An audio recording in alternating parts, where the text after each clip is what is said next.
I'm Jacob. I'm Yuri. And we're going for a virtual drive. 2022 Volkswagen GTI. So this is our first 2022 model, and if you're new to the channel, check out some of our other videos because normally we get to drive these cars.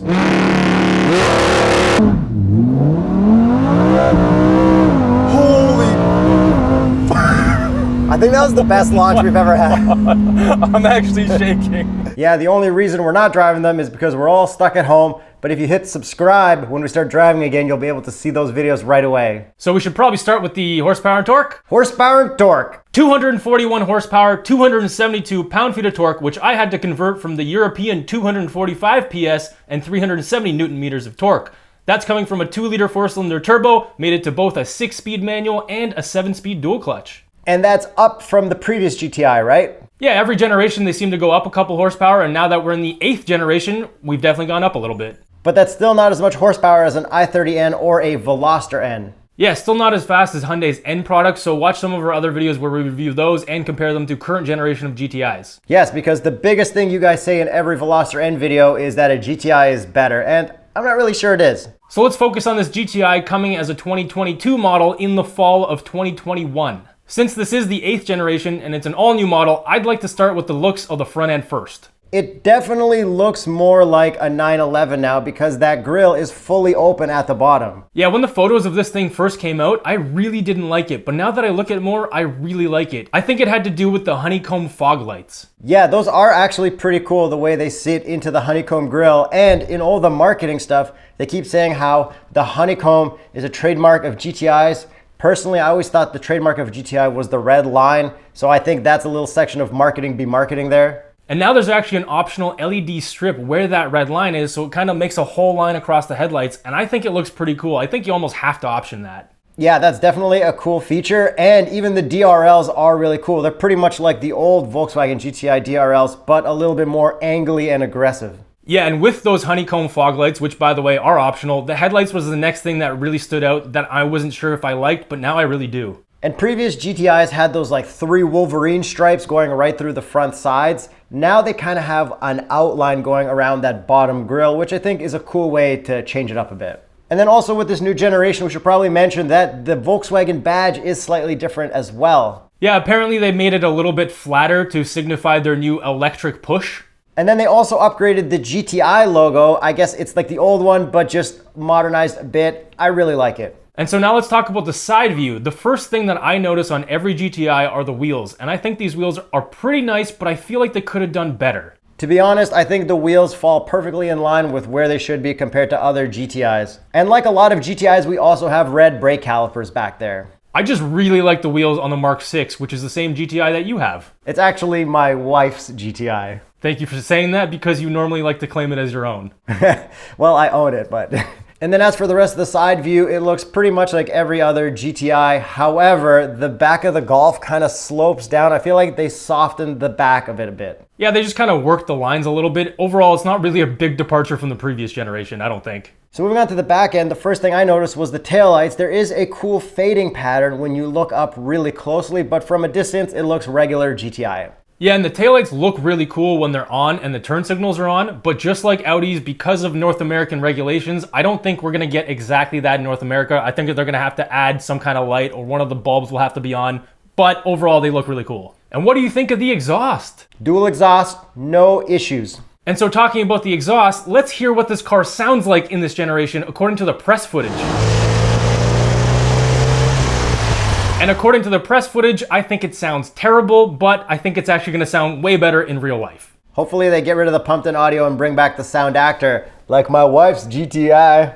Oh, they're definitely not gonna do that. They've committed. So let's talk about the interior now and the fact that they converted basically every control to touch now. Yeah, so this kind of ruined everything for me. Where do you want to start off? Well, first of all, they're all called touch islands. So they're grouped together by the same type of category in their own little islands. And in the press footage, they said the climate is intuitive and easy to use. The Climatronic in the Golf is highly integrated and intuitive to use. Nothing touch has ever been intuitive and easy to use. Nothing, ever, I swear. Yeah, and now even the steering wheel has touch buttons, so I am really not excited to touch that steering wheel now. Yeah, because even in like the BMW 7 Series, they kind of had similar buttons. And like by the time you actually touch something, it's too late to know if you want to push it or not because it's touch sensitive. Yeah, and because it's all touch, it's obviously all gloss black, but the previous generation was already gloss black, so I don't know what they improved here. I think they just kind of went crazy with tech and just threw it all in there. And then to the infotainment, we've lost all of our hard buttons and we've got like, I think, volume sliders and more buttons for seats. Pretty much everything there looks like a total nightmare to click. Yeah, the climate control slider is right beside the volume control slider, so you might go from like super hot to super max volume by accident. And in case you don't want to touch any of these inputs, they now have natural voice recognition, so you can say, "Hello Volkswagen, make my seat colder." Yeah, I would rather just have buttons that work. You can also use it for navigation and say, "Take me home." I wonder how well that's gonna work. And I'm never gonna use onboard navigation because it has Apple CarPlay and Android Auto. I don't think they're gonna be wireless, but I can't 100% confirm that yet. But watching an Auto Gafool video, I know that it is widescreen in Apple CarPlay, so I'm very excited about that. And the infotainment does have kind of widgets that when you slide it left and right, there's a lot going on and it does look very smooth. And they've also reskinned the entire infotainment, so now red seems to be the theme because it is a GTI. Yeah, the thing I don't like about it is you can't distinguish which icon is which very quickly. Like, remember the Chevy Cruze? It had ugly icons, but it was really easy to find. And then same with the Subarus. This, I feel like we have to pay more attention and it'll be more distracting. Probably, but at least you can say, "Hey, turn on my Android Auto," and it probably won't work.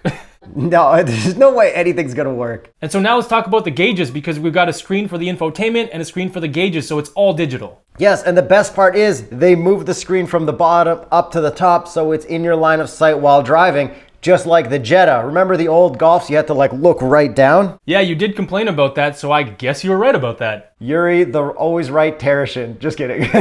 I would definitely say medium right. But the gauges do look really cool now. I love that there's a center tack. Yeah, the center is nice, and then you can also have nothing on the left, nothing on the right, or you can add stuff, so they have a simple mode, which I love. And moving on to the rest of the interior, the ambient lighting has now been improved. I think it looks pretty fancy. What I first noticed was the shifter area. So in the automatic, we've got one of those little baby shifters from the 911, which is totally lame, but you can still get this with a 6-speed, which is totally normal. Yeah, so the Braun shaver shifter is the dual clutch transmission, so I'm sure it's going to shift really fast, but yeah, at least there is a manual in this generation. And I haven't seen the paddle sticking out at all, so like the other GTIs, they're probably tucked right in there. And looking at the seats, the new plaid pattern is called scale paper. I don't know what that means, but I think they look pretty cool. Yeah, I love the modern version of the plaid seats. I think the seats look great, really sporty, and my favorite part is from behind, the way the red wraps around, it makes the front seats look really race car from the back. Yeah, the seats are very buckety. I think they really improved on the seats on this generation. And then looking down at the cup holder area, it looks totally fine. I don't see any issues with that. What about the visor area, Jacob? Well, I'm assuming it's gonna pass just like the last GTI passed with flying colors. Because it went flying off, right? Yeah, that's the joke. Visor test. Let's find out. 3, 2, 1.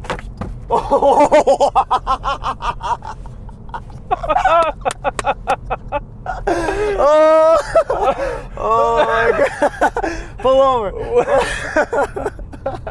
And then we can end off the interior with it being a hatch. It'll probably have pretty much the same room, and it still does have the logo that opens up so you can lift it, which will hide your reverse camera and keep it clean. And let's do an imaginary box test for our Patreon box test members according to how many boxes the previous generation GTI held. So that pretty much covers the interior. Let's talk about some more driving features like maybe lane keep. So now they have an optional travel assist button on the steering wheel. So that can actually keep you in your lanes and do adaptive cruise at a top speed of 210 kilometers per hour. Not that we really need that in North America, but I'm sure it's pretty fun on the Autobahn. Yeah, I'm jealous of Germany, to be honest. Yeah, your speed limits are wild. We need some of that here. We just need less dumb people on the road. Nobody even knows to get out of the left lane, I swear. We should start like doing PSAs before every single video. Yo, North America doesn't even know how to turn. They just know how to go straight barely. Is there any more information you have about driving dynamics or anything? Well, just like every generation of GTI, I'm sure they improved everything, the structural rigidity, the way it handles, so it's probably going to handle better than the previous generation, but I don't really have anything other than that without actually driving it. So I guess we should probably get to the price? Well, I also don't have that since it's a 2022 model in North America. Europe is getting it earlier than us, but we can go by current GTI pricing, which is $30,000 Canadian and $28,000 US. So I think it'll be probably within $1,000 of that. So looks-wise, this or the previous version of the GTI, what do you think? If you asked me that question the day the pictures got released, I would have said the previous generation. Now, about a month or two later, I really like this generation. Yeah, it's definitely growing on me. I'm excited to see more of them on the road, and they do have more of a futuristic electric vibe to them, kind of like that fast Volkswagen race car that raced up the hill faster than everything else. Oh, and this would probably be a good time to mention that there are spy photos of the new Golf R as well, and it kind of looks exactly like you would expect the Golf R to look like. So let us know what you guys think of the new generation of the GTI. Did they nail it or did they screw it up? Did taking away all the buttons ruin it for you, or are you still interested in getting one of the new ones? Let us know what other cars you guys want us to cover like this, because it's super fun, because we don't really have a choice because we're stuck at home. Hopefully pick something cool that we'll never get a chance to drive in real life. And until we get to drive some more cars, watch this hatchback playlist. Team Veloster N. Veloster N's pretty sick, not gonna lie. Even though I own a GTI. It's actually my wife's GTI. Well, I own it, but